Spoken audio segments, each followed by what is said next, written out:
In today's world, with a multitude of cameras, cell phones, laptops, and tablets, it's remarkable if any activity, noteworthy or not, fails to be recorded and posted on social media. In the 1930s and 40s, though, this ability to capture the highs and lows of human existence was distilled into one notable character, Weegee.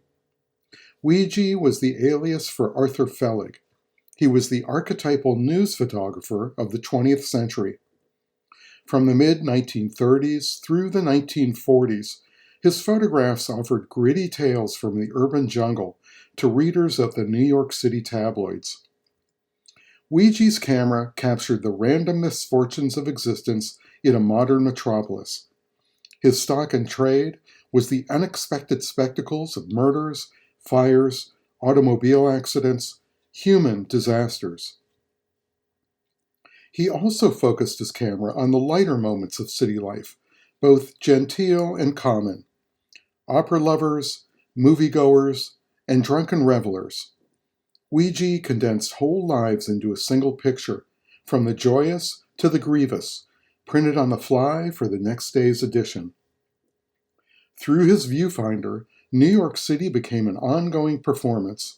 The tenement doorway, the shop front, or the car window served as his improvised stage. Weegee's photographs described the raw truth of the characters' lives, illuminated in the burst of his flash. Transcending the impermanent publications they were featured in, his images continue to have the power to startle, shock, and move.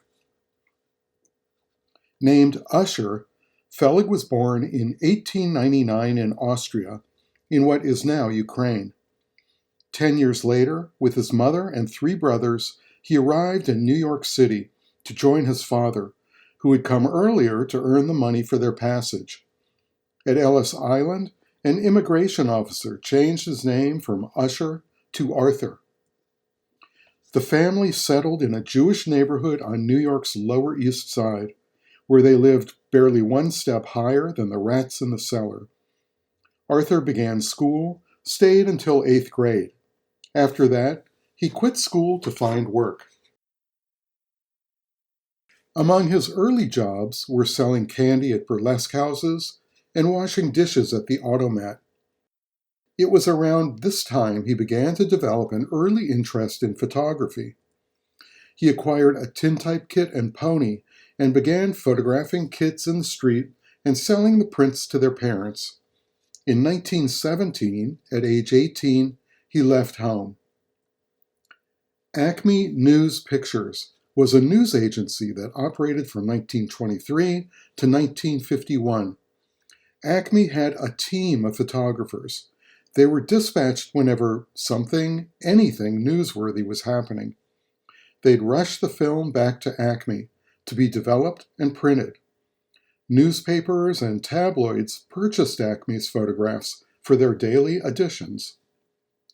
In 1924, Fellig got a job in Acme's darkroom at $20 a week. Acme offered to send him out as a photographer, but only if he'd wear a white shirt and tie. He declined, so he was stuck in the darkroom working the night shift. This made him available to cover any late-night emergency when other photographers were asleep in their beds. At first, he was limited to photographing fires. This is one of his earliest Acme photographs. But in the decade he spent at Acme, from 1924 to 1935, his range slowly expanded to include traffic accidents, murders, and police arrests. Fellig began to develop the storehouse of skills essential to any news photographer at the time. About this period, Fellig later said, "The smell of the darkroom chemicals was intoxicating, and I was learning photography in that darkroom. Later, when I went out to cover stories myself, I could visualize how my pictures would look in the enlarger." For the next 12 years, he ventured out only to photograph at night. He spent his off hours playing the violin in accompaniment to silent films at a 3rd Avenue movie house. I'll talk more about that later.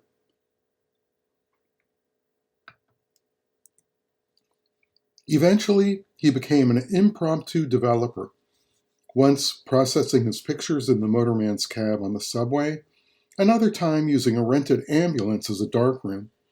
Speed was the key to success. During this time, he lived in single, miserable bedrooms in a series of ramshackle rooming houses, moving every month. For a while, he camped out in Acme's darkroom, sleeping on a shelf. This photograph reveals the essence of Arthur Fellig. He took this picture as the cop walks away from the covered body, the indifference to death in the big city. The body is covered, and as always with Fellig, the telling detail. In this case, the victim is a woman. Her handbag lies beside her. Throughout the 1920s and 1930s, tabloid newspapers, such as the Daily News and the New York Post, published images of accidents and murders that were still being washed off the sidewalks when the papers hit the streets. This is a photograph of Ruth Snyder, convicted of murdering her husband and sentenced to the electric chair. The photographer smuggled a camera into the death chamber, strapped to his ankle. He snapped the picture just as Snyder received the jolt of electricity. Because a large proportion of the tabloid's readers were newly arrived immigrants, these pictures offered an easy way to keep track of breaking news and identify the key players of the story in one quick glance. Here's how the Daily News reported the Lindbergh baby kidnapping. In typical tabloid style, 2 full pages of photographs. Compare these picture spreads to the New York Times. Same day, same story of what became known as the crime of the century. In the speedy world of picture syndication, Fellig prided himself on his ability to beat all the other news agencies to that exclusive photograph. He had an uncanny talent for anticipating the news, for always acquiring the first pictures of an event. To achieve maximum sharpness and exposure of image, Fellig would set the aperture of his lens at its smallest, f/16, the speed of exposure at 1/200th of a second, and would stand about 10 feet from his subject matter, which was the maximum range of his flashgun. This technical and aesthetic approach to the dramatic, often shocking images in tabloid photography would be used by Fellig throughout his career. There are several origin stories about the name Weegee. One is that it's a reference to the squeegee, a tool used to remove excess water from darkroom prints. The version with the greater appeal is this. Frequently, he arrived at the scene of a disaster separately but simultaneously with the police. At the time, the fortune-telling Ouija board was immensely popular. According to legend, a cop asked him if he used a Ouija board, divining him to the scene of the crime. Fellig may or may not have invented that story himself. At any rate, from this came the same-sounding name Weegee. The name stuck, and, whatever the origin, he'd use that moniker for the rest of his life. In 1935, he broke away from Acme's darkroom and what was now a $50 a week salary to freelance. He rented a room for $17 a month behind police headquarters. Next to his bed, he installed a radio that was wired up to receive both the police signals and the alarms from the fire station. Though not strictly legal, this, not psychic abilities, gave him the edge over other photographers. On an ordinary day, he'd leave his bedroom about 4 in the morning to drive around the city. By 1942, he kept his equipment in the trunk of his 1938 Chevrolet. In another career boost, he installed and monitored calls on a 2-way police radio, the first one ever allowed to a private citizen. He also set up an informal office for himself at police headquarters in the Missing Persons Bureau. Each night, after he took his shots, he wandered over to the New York Post, where he had a key to its darkroom. There he printed up his cache of catastrophes, ready to make the rounds of newspaper editors. His price was $5 a print. Without making statements, without trying to pin down some kind of philosophy of photography, Weegee made pictures that are often commentaries on the disorder of the streets. He photographed not the fires, but the firemen, not the gunmen, but their corpses, not the collapsing buildings, but the dispossessed tenants. This was an approach unique to news photography at the time. Soon, papers such as the Daily Mirror and the Daily News began to depend on his coverage of any murder or major fire that took place before sunrise. Now, using a 4x5 speed graphic camera with synced flash, the classic press kit until the early 1960s, Weegee was swift to stamp his signature on the world of photojournalism. From around 1941, he began to stamp the back of his photographs with the trademark "Credit Photo by Weegee the Famous." In the early years of newspaper photography, the essential task of the photographer was to illustrate the text, to make literal the words of the journalist. Beginning in the 1930s, this balance began to shift. The photographer began to dictate the focus of a story and determine the reader's response to an event. Weegee was central to this change in working practice. Arriving at an incident, he'd quickly view the scene. Making any necessary adjustments to his camera, he'd stand at the required distance of 10 feet and take the shot, condensing as much information into one frame as possible. Often, an additional caption was irrelevant. For example, on numerous occasions, he photographed an incident so that an adjacent street sign or ad would create an ironic association with a murder victim or accident. In this case, here's the car on the roof, the cop standing next to it, and the street sign cautioning "one way." Though he was a news photographer recording the events before him, Weegee wasn't above adding drama, humor, or irony to the scene.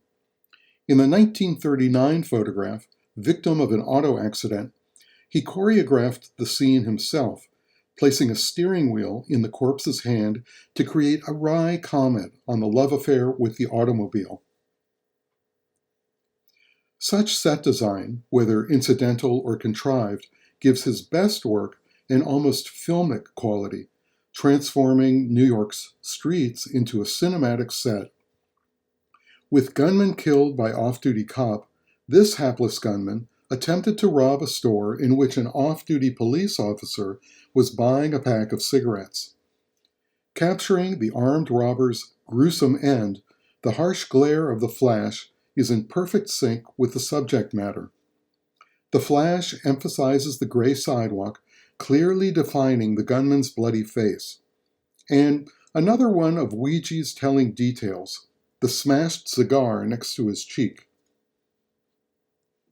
It brings to mind another photograph from another era, home of the rebel sharpshooter Gettysburg, from 1863 by Civil War photographer Alexander Gardner.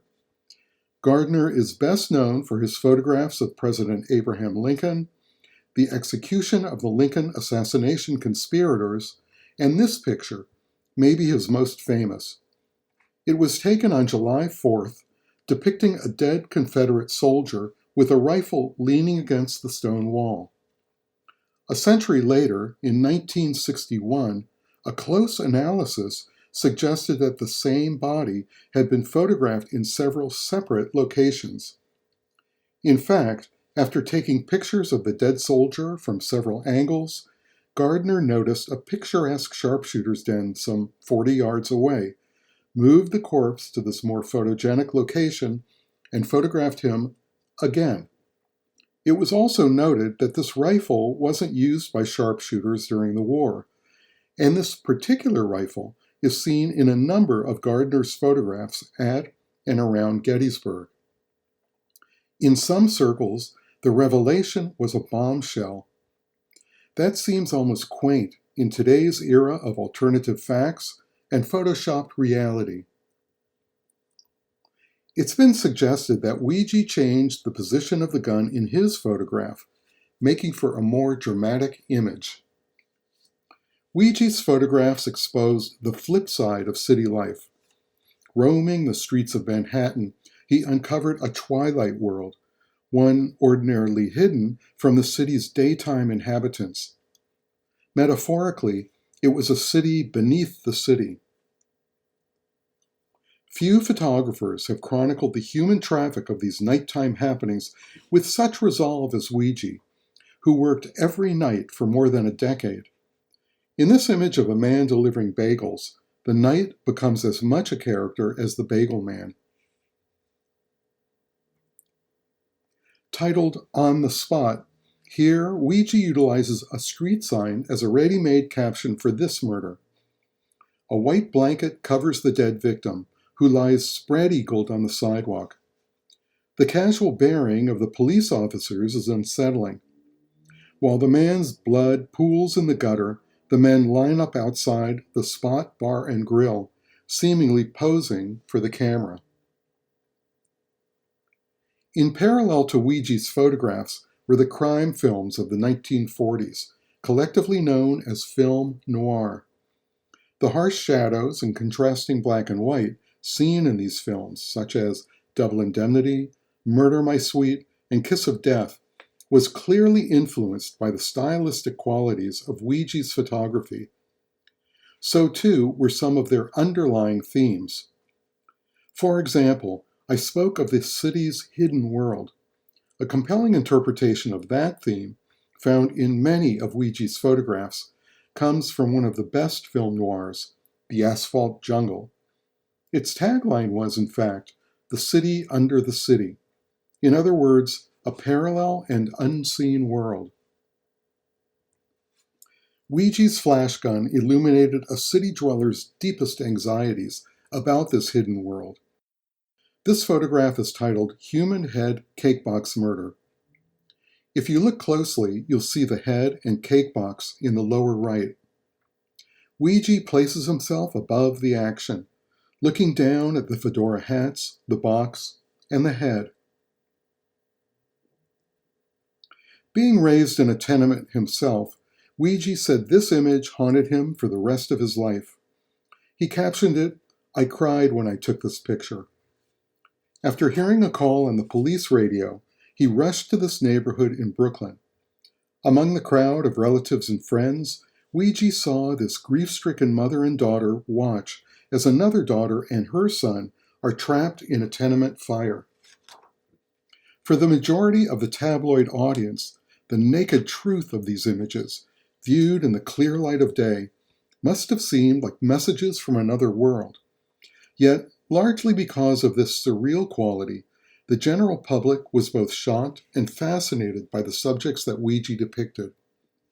Glimpsed on the newsstand, his photographs had the power to captivate the tabloid reader, sparking a desire to know more about the story and, the publisher hoped, to buy a copy. From 1940, Weegee began working for the liberal New York newspaper PM Daily. From its inception, PM was unlike any other tabloid paper in its commitment to promoting photography of the highest quality. Weegee's fellow photographers included such celebrated figures as Margaret Bourke-White and Lisette Modell. The stated aim with PM was to draw the attention of the general public to unusual photographers and what they were saying in their work. It shows how far Weegee had progressed from his days at Acme that PM gave him a free hand when selecting events he wanted to cover.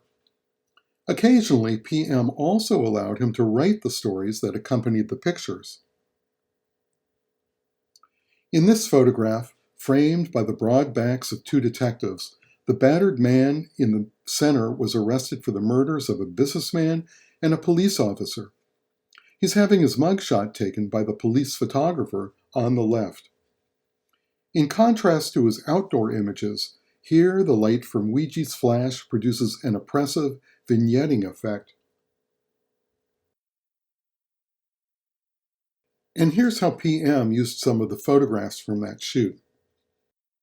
Weegee was a contributing photographer at PM and repeatedly declined offers of a permanent staff position.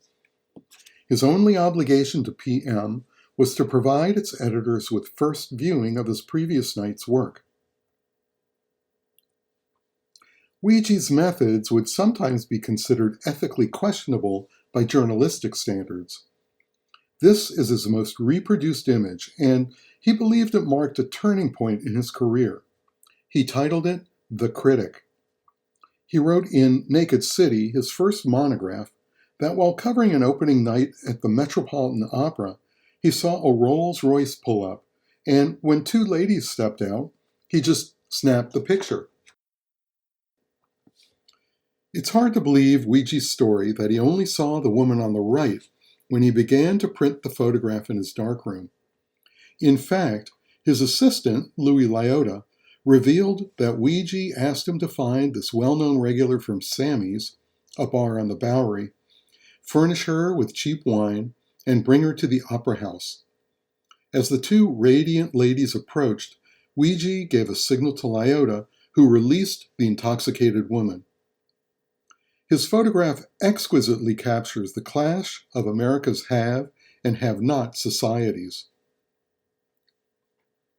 Even though he continued to document Manhattan's many crime scenes and accidents, this new editorial freedom gave Weegee the chance to expand his repertoire.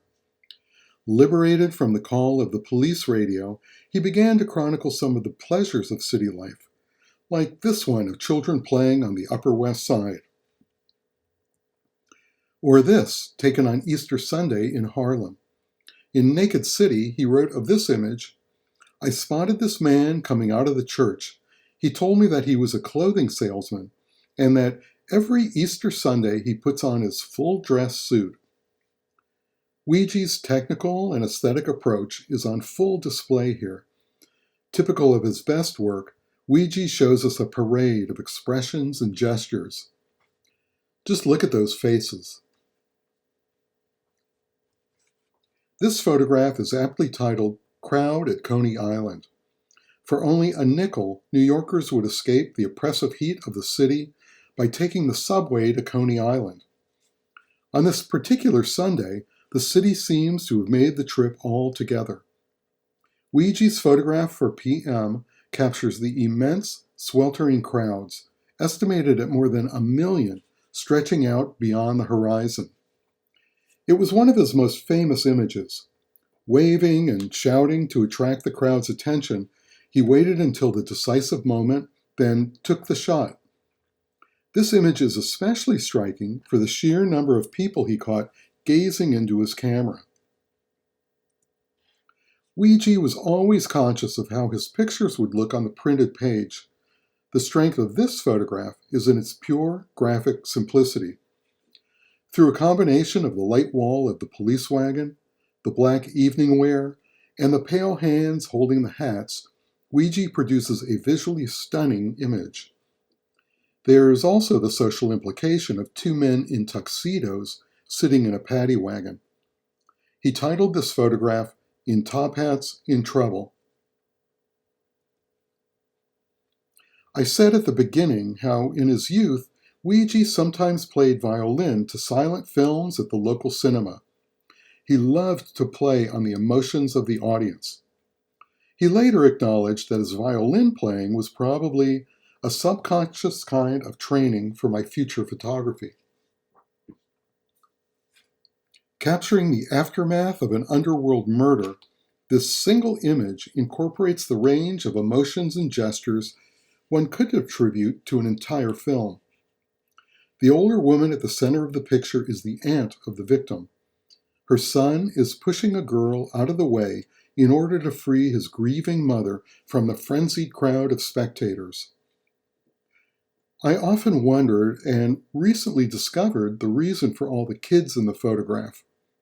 The murder happened near a school which had just let out for the day. Weegee titled this photograph, "Their First Murder." acknowledging the youthful bystanders. Playing along the boardwalk or enjoying the rides, children often became separated from their parents among the crowds at Coney Island. This picture was taken on opening weekend of the 1941 summer season. Arriving early, Weegee's aim was to capture an image of the first child delivered to the Lost Children's Shelter. Here he combined his flashgun with daylight. Sammy's on the Bowery was the place that Weegee referred to as the poor man's stork club. Opened in 1934, Sammy's was Weegee's nightly refuge from his relentless pursuit of crime and disaster. He took many photographs inside Sammy's. Mainly frequented by local characters from the neighborhood, it also drew an uptown crowd on the lookout for an authentic, gritty, late-night club. The owner, Sammy Fuchs, can be seen standing on the left and on the right, smiling down at the seated couple. With his photographs of Sammy's bar on the Bowery, Easter Sunday celebrations in Harlem, and the crowds at Coney Island, it was during his time at PM 1940 to 44 that Weegee produced some of his most iconic images. Here, even Santa looks like one of his gangsters laid out on the sidewalk. In August 1941, he had his first one-person exhibition entitled, of course, Murder is My Business, at the New York Photo League. These are two installation views. Though the venue might seem amateurish, the Photo League was a respected organization that promoted photographers such as Bernice Abbott, Helen Levitt, and Sid Grossman. While not attracted to its leftist political agenda, Weegee used the Photo League to reframe public perceptions of his work. Unlike the editors of the tabloid dailies, who usually judged his work by their news value, a new audience was willing to accept his photographs on their artistic merit alone. This reappraisal of Weegee's photographs was enhanced with his work featured in two group shows at the Museum of Modern Art in 1943 and 1944. These exhibitions signaled a growing institutional recognition of his images. In 1945, he published the first and best of 5 books, Naked City. Naked City marked the conclusion of the most creative chapter of Weegee's career. It acknowledged that his photography was of a more enduring significance than the fickle publications it had been featured in, identifying news photography as worthy of attention in itself. Naked City also signaled the beginning of his shrinking interest in tabloid photography. After a decade capturing exclusive pictures of murdered gangsters or car accident victims, Weegee became tired of the blood and guts stories. As he said, "In my 10 years at police headquarters, I must have covered nearly 5,000 murders. I was sick of crime." That number is certainly an exaggeration, but the sentiment is real. Other assignments, such as this one for Brief magazine, came as a welcome respite. The editor asked Weegee to document people watching, eating, sleeping, and romancing in the movie theater. In possession of infrared film and flash, he produced a series of images of theatergoers bewitched by events of them on the silver screen. Infrared gave him a cloak of invisibility. His flash and film were operating outside the spectrum of light that humans can detect. Of all the movie theater images, his pictures of children are perhaps the most striking. He captured many of them in various states of elation, laughter, or boredom, watching such films as Buck Rogers and Fantasia. Infrared also gave these theater dwellers an otherworldly look, making their skin appear pale and eyes black. Most of these theater pictures were authentic, shot as seen. However, to get this picture, the ever-inventive Weegee hired a model and a young student to pretend to be a couple in the midst of a passionate entanglement. The woman's bare feet curled around the top of the seat, and the 3D glasses of the audience lend a peculiar aspect to the scenario. With the release of Naked City, quickly followed by the publication of his second book, Weegee's People, in 1946, Weegee saw a clear escape route from the tabloids. The increasing number of assignments he began to receive from magazines such as Vogue and Life provided him with features that had nothing to do with the lurid scenes of crime and disaster. Other assignments, photographing society events and fashion shoots, followed. During the mid-1940s, as another antidote to morbid crime work, he began to develop a serious interest in filmmaking. In 1948, he made a short, 20-minute film entitled Weegee's New York. Over the years, he made 7 more films of varying quality and length. You can view Weegee's New York on YouTube. Given the almost cinematic quality of Naked City, it was probably already clear to Weegee that his best-selling book could easily be translated into a feature film. In 1947, he sold the rights for Naked City to Universal Pictures, and was also employed as a special consultant to the film, partially shot in New York. His experience of working on the set of Naked City sparked dreams of making it big in the movie business, and after a nationwide book tour, he finally turned his back on the world of tabloid photography. In 1947, he left New York for Hollywood. Now, perhaps the most celebrated news photographer in America, he promoted himself in Hollywood as the quintessential, hard-boiled, cigar-smoking, flashgun-popping character we've come to know from pulp fiction and movie storylines.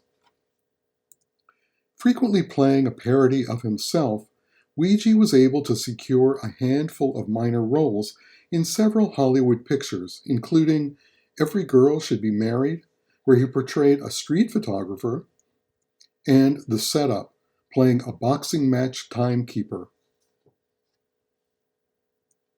With the various trick lenses that he invented, he also began to produce a series of distorted photographs of celebrities and film stars. These creations were eventually published in his third book, Naked Hollywood. Weegee used an array of prisms, kaleidoscopes, and various optical tricks to produce these distortions. Of all these works, the best known is the contorted image of Marilyn Monroe. This caricature pokes fun at the inflated egos and pretensions of the entertainment industry, which Weegee longed to be accepted by. He wasn't only focused on movie stars and glamour. Following his well-established instinct to turn away from the main action and toward the reaction to photograph the watchers, Weegee produced some memorable Hollywood images. And he was drawn to familiar territory, Los Angeles' grittier neighborhoods, again producing some standout photographs. Eventually soured by his experience in Los Angeles, he returned to New York in 1952. Weegee continued experimenting with trick lenses and multiple exposures. He created a new series of photo distortions. But these caricatures of famous people were not well received in critical or creative circles. There was some interest in the advertising and magazine realms, mainly for their humorous aspects. Weegee spent much of the late 1950s and early 60s traveling throughout Europe. In 1959, he lectured and exhibited in the Soviet Union. He sent this postcard to Wilma Wilcox. Back in the early 1940s, Weegee had met Wilcox, who was studying social work at Columbia University. They had a long-term on-again, off-again, on-again relationship. While in Europe, he also worked for various newspapers in the United Kingdom, and he revived his role as special effects consultant for Stanley Kubrick's 1964 film Dr. Strangelove, which was filming in England. Kubrick had started out as a photographer, also photographing New York City, and was a great admirer of Weegee's work. In fact, Kubrick's 1956 film The Killing had been an homage to Weegee's visual style. After Strangelove, Weegee returned to New York, but things had changed. Much of the Lower East Side had been demolished for housing projects and quasi-luxury apartment buildings. Age and declining health made it difficult for him to get around. He tried to get some new projects going, with limited to no success. He arranged to ride along with a friend who worked the night beat at the Post, but the long nights were just too strenuous, and he gave it up. There was a meeting with Andy Warhol, who also admired Weegee's work. It didn't go well. Weegee's enthusiasm was reportedly no match for Warhol's cool detachment. Though they never married, Weegee and Wilma Wilcox became life partners, finally moving in together in 1959. In 1961, Wilcox purchased a brownstone on West 47th Street, and Weegee moved in, along with his cameras, negatives, and prints.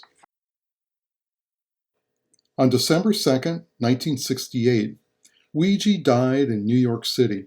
He was 69 years old.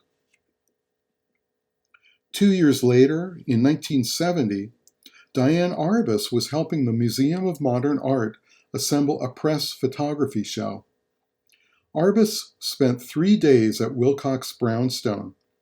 As she later wrote, "I sorted through about 8,000 prints, of which I chose 383. Some were for the press show, some for a Weegee show, which seems inevitable to me." Sadly, Arbus died in 1971, cutting short her involvement in the project. The 1973 exhibition, From the Picture Press, drew from the extensive files of the New York Daily News. Though the show's focus had changed somewhat, it included several Weegee images, one of which was used for the cover of the show's catalog, as well as the entry to the exhibition. Now held at the International Center of Photography in New York, Weegee's lifetime work consists of 16,000 photographs and 7,000 negatives. Weegee was an outsider, a nonconformist. His entire career, he resisted offers to be a staff photographer, preferring the independence of a freelancer. Catching people unawares, at their most vulnerable or animated, these images reduce the gap between viewer and subject to the range of his flashgun. As we've seen, Weegee wasn't above manipulating a situation to achieve maximum impact. Whatever the means, he wanted snapshots of blatant emotions, a punch to the gut. Meant for the trash basket after publication, Weegee's greatest photographs have an unsettling beauty and the power of unique images. Before closing, I'd like to acknowledge the International Center of Photography for digital access to their vast collection of Weegee's photographs. 3 publications were especially helpful to me as I researched the life and times of Weegee, and I'd like to recognize those authors: Aline Talmy, Carrie William Purcell, and Christopher Bananos.